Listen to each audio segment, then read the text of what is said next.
Hi. Wow, what an amazing turnout, huh? Welcome to our soiree, and thank you for taking the time to chat with me this evening. So, for a start, just a quick intro. So, Dr. Kirsten Brown is a workplace strategy and wellbeing consultant, and her area of research and study is really all about health in workplaces and organizations. And I'm going to be tapping into her expertise around how to make organizations more healthy and resilient. And together with Kate Zahra, Chief People Officer of Moose Toys. So Moose Toys, as you may know, is a toy company, a global company that is making kids super happy all around the world. And they have representation in many, many countries. And they've been on a journey with Great Place to Work for a few years now. And happy to say that they have actually featured on Best Workplaces list in a number of the countries that they operate in.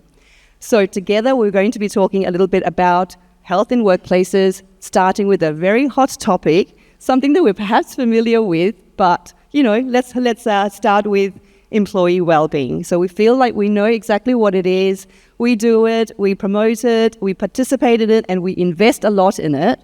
But do we really get it right? And how does it actually turn out in terms of employee engagement, participation, and ultimately the performance? So maybe Dr. Kirsten, you may start on this.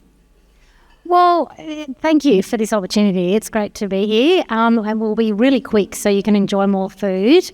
I think what we should start with, though, is probably a definition of health. The word well-being has been somewhat hijacked, I think, by the sort of, activated almonds yoga set. And so if we just look at a pure definition, because that really informs a lot of, strategy that is built, the World Health Organization, to have a really simple definition and suggests that health is a state of mind in terms of looking after physical, mental and social well-being, and it's not merely just the absence of disease. So it is all-encompassing. And what's interesting is that was in 1948, that was defined, and then the World Health Organization have since gone on to define what is a healthy workplace.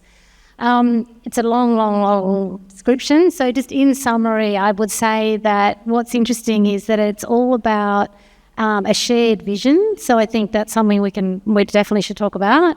That those in the organisation should actually be part of what is important in terms of promoting health for individuals.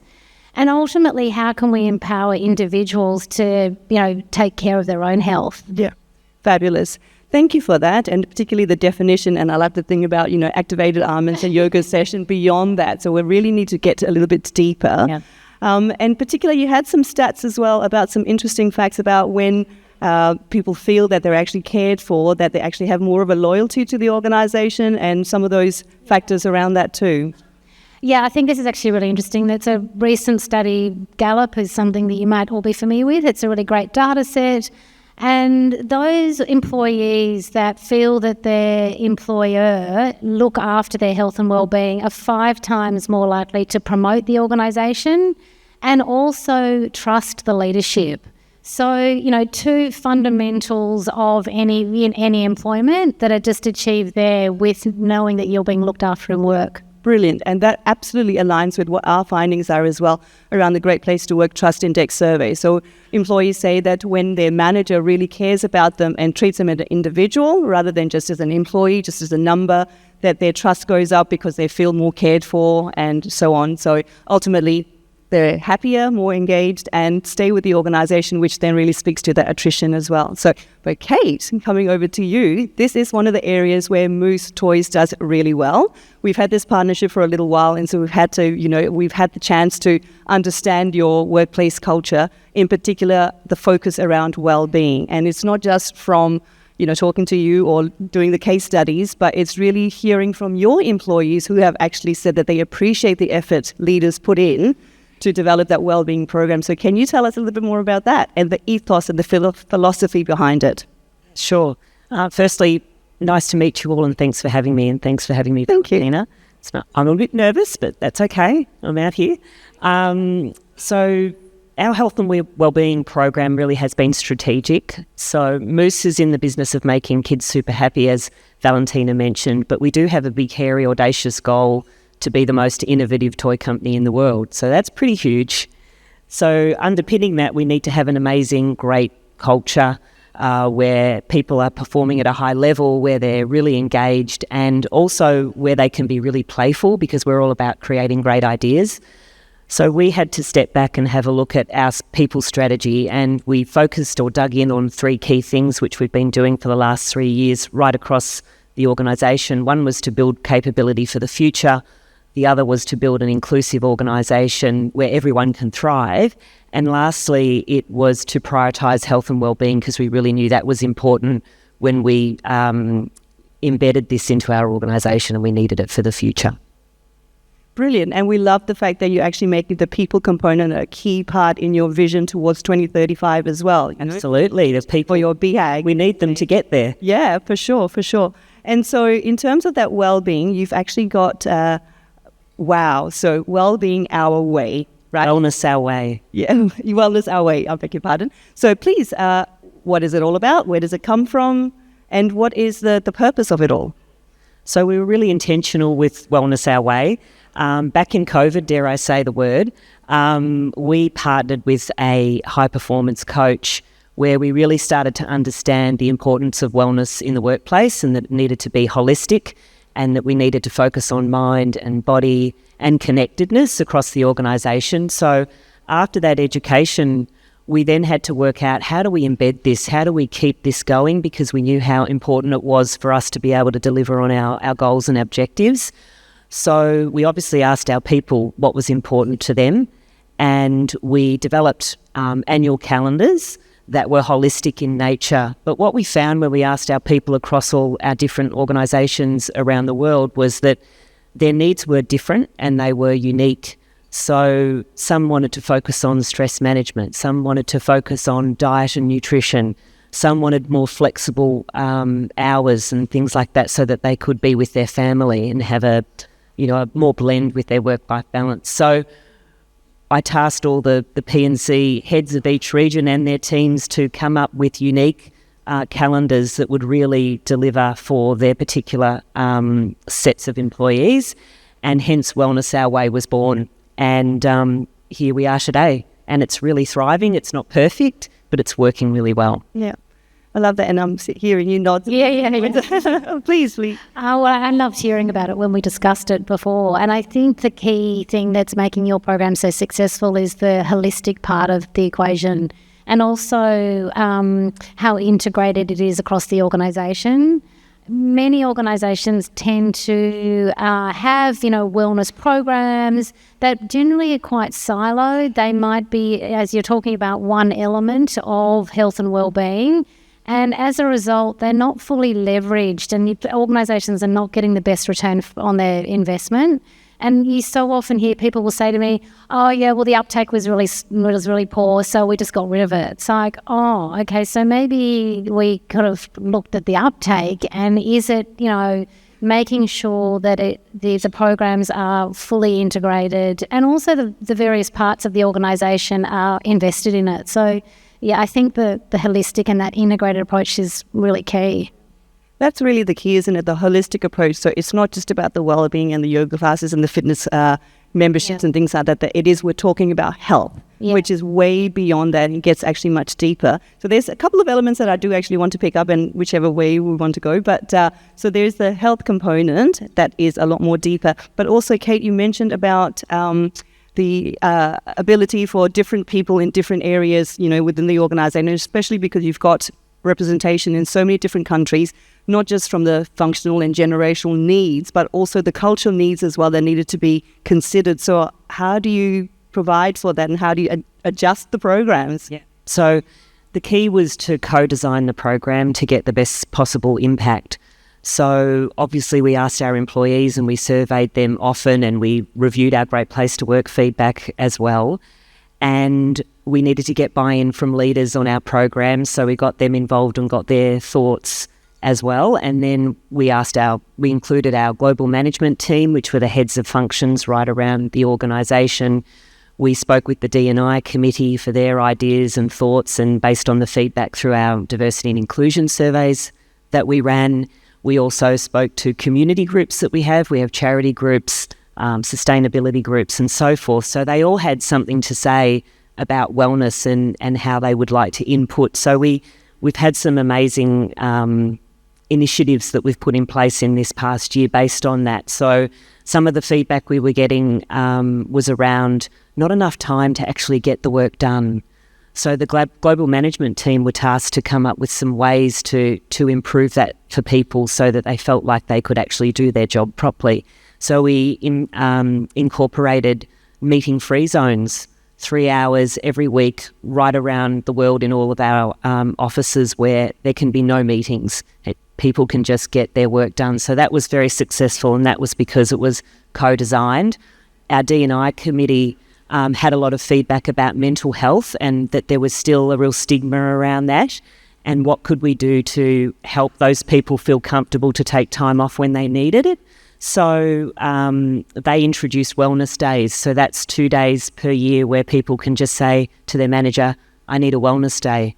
No questions asked, no doctor's certificate, no annual leave, no personal leave docked. Yeah. You just take that day. So we've also rolled out things like inclusive leadership and so on and so forth, because the L&OD team had some input too into how we could, focus on our health and wellness. So it's been great. Great. So do you think that's the secret sauce? That's the formula in terms of looking at it from a holistic point of view and getting people's input and having it buy-in perhaps from different levels? I mean, at the end of the day, co-design is a form of engagement. So wherever you can engage your employees in the decision-making, you will have better outcomes.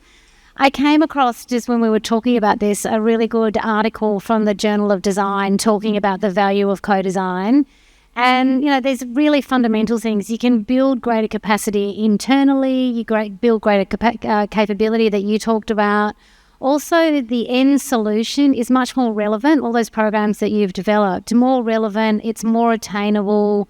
And often you'll see not only a greater uptake because people have been part of the design of it, it has a much longer tail. So it's not one of those programs that everyone gets excited about and then, the uptake is poor and go, let's bin that. I think when you co-design, and I'm sure your stats would show that there's much longer tails of positive outcomes. Absolutely. Yeah. And there's a bit of that iterative process as well, and you kind of review back and see what is relevant and what's no longer relevant and moving it on. Yeah. So important. How has it gone so far for you, Kate? And what are some of the results that you're seeing? And in fact, how do you even measure it? We measure it in lots of ways, but I must say hats off to my P&C team out there. We're very good at branding, given that we make toys and we need to sell them around the world. So we're good at selling our programs, but there's a lot of thought that goes into them. But we measure it through participation, as you mentioned. We look at things like turnover. We look at things like recognition. Are we doing this right? And we've been listed as a best workplace for wellbeing in the UK 3 years running. So we know some of the things are working in these Wellness Our Way calendars and initiatives are going well. We look at, are we meeting our financial targets, and what are people saying when we do spot checks and surveys and those sorts of things. But, we've got to be real. Sometimes some of the initiatives are not perfect and we have to tweak them, or we might need to pull them, and sometimes we can try to do too many. So this year it's less is more.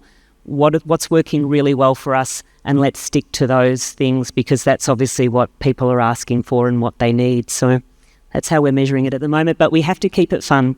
Yes, we've got to have fun at Moose, and the last bit on the connectedness. Sometimes it's just the events that we do as well. It's not just the things that are focused on the mind and body, but just bringing people together and having fun in the office is really important and part of the key to our success with this. So, yeah. Great. And perhaps as a bit of a wrap-up for Dr. Kirsten, so in terms of wellbeing, wellness programs, and that goes a lot deeper when we're talking about the health component of it, so overall health side of things, what recommendations would you give to a room full of leaders who are investing so much money and effort into this? What are the 3 or 4 key takeaways that they should really look into to make sure that the programs are effective and that it is actually enabling the employees to thrive in their workplaces? Well, I think a lot of your program actually gets tick, tick, tick across. I think firstly, of course, we've talked about co-design. Involve everyone in the process. You will get a better outcome that will last longer and much better return on your investment.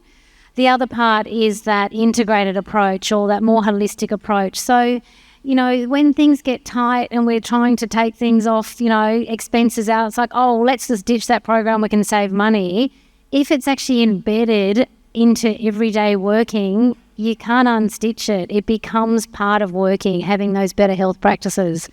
So I think they're really important. For anyone, it's really important to have executive buy-in. You need an executive sponsor, either leading it or participating in even better, so taking the charge, because again, you see often over to the side, oh yeah, manage it over there. And measure it. So there was a great piece the other day I read about the ATO, just did a pilot study. A pilot is actually a really great way to test some programs, and they even saw in 6 weeks a massive change. And then they could use those they were measuring all sorts of indicators, but that informs leadership to think, okay, this is actually working, it's worth committing to. So yeah, try a pilot. Fabulous. So, from my side, because I talk to many leaders often about their trust index results and what happens next and how do they actually implement different strategies to improve. Particular thing that comes up often is around collaboration. Oh, we ask the employees all these things, but nothing ever happens and they don't ever say anything. And then, the collaboration piece is always a struggle. So in this case, here's a great opportunity. It might not necessarily appear to be something around the bottom line, but it is absolutely the strategy piece that comes back into building your workplace culture where employees can actually collaborate on this. I have to say it is actually the bottom line, because so many leaders say to me, oh, look, that's all great, but I just actually care about productivity and margins. In the world we're living, it's margins. Ultimately, if you don't have good health, if people are they're never going to perform well. So yeah, health is foundational. I'm a bit biased, but yeah, start with health and the productivity and the performance will naturally follow. Great, thank you. So takeaways, obviously, health is foundation and it is key and it does absolutely contribute to the bottom line. Collaboration, giving people the opportunities to give feedback and bottom up, and also the iterative process, so changing things along the way, empowering people through various different groups, and that it is actually a long tail, it's not going to happen overnight, but something that you do really have to commit and persevere. So And have fun. And having fun. Thank you, Kate Zahra. And so thank you, Dr. Kirsten, for being here. Thank you so much.